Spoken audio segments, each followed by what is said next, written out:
कर्ज आहे त्याच्यासाठी सुद्धा आपल्याला इथे काही शेतकऱ्यांना सँक्शन दिले जाईल.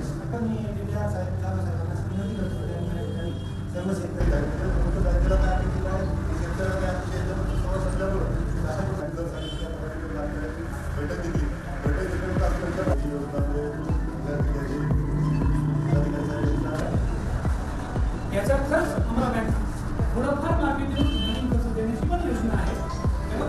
एक लक्षात घ्या, तुम्ही तुमचे मुख्य प्रवास काका एक सांगतो, एक लक्षात घ्या, जर तुम्ही असं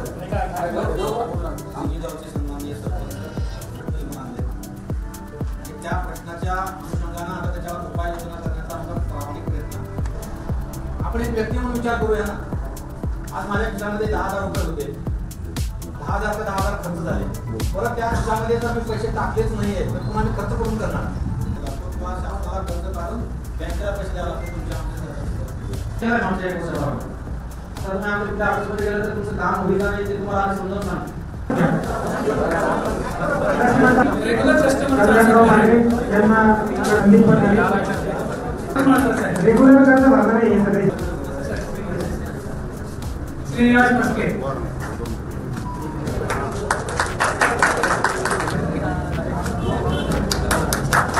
सरकारने जे काही दिलंय ते त्या व्यक्तीपर्यंत पोहोचलं पाहिजे. आणि मग हे पीक कर्जाचं आता जाम घेतलं मग काही सगळेच लोक येत असतील लगेच होईल असं काही नाही. परंतु आमचा एक प्रयत्न असा आहे की शेतकऱ्यांना बँकेत आलं, तुमचं गाव जवळ आहे, 15-20 किलोमीटरमध्ये काही नाही.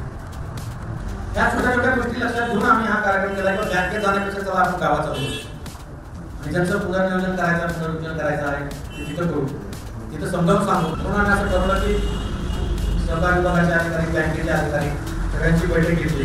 तर चला आपण प्रयत्न करू शेतकऱ्यांना बँकेत यायची कशाला वाट होऊ द्यायची. जसं आता आम्ही शेतकऱ्यांच्या समस्या घेऊन आमच्याकडे रोज किती लोक येतात, आम्ही मीटिंगमध्ये असतो, मीटिंग होतात नाही होतात, चिडचिड होती त्या लोकांची, आम्ही एवढ्या लांब भेटत नाही. मग आम्ही म्हणतो शेतकरी आपल्याकडे तक्रार घेऊन याची वाट कशाला बघायचं, आपणच त्यांच्याकडे जाऊ.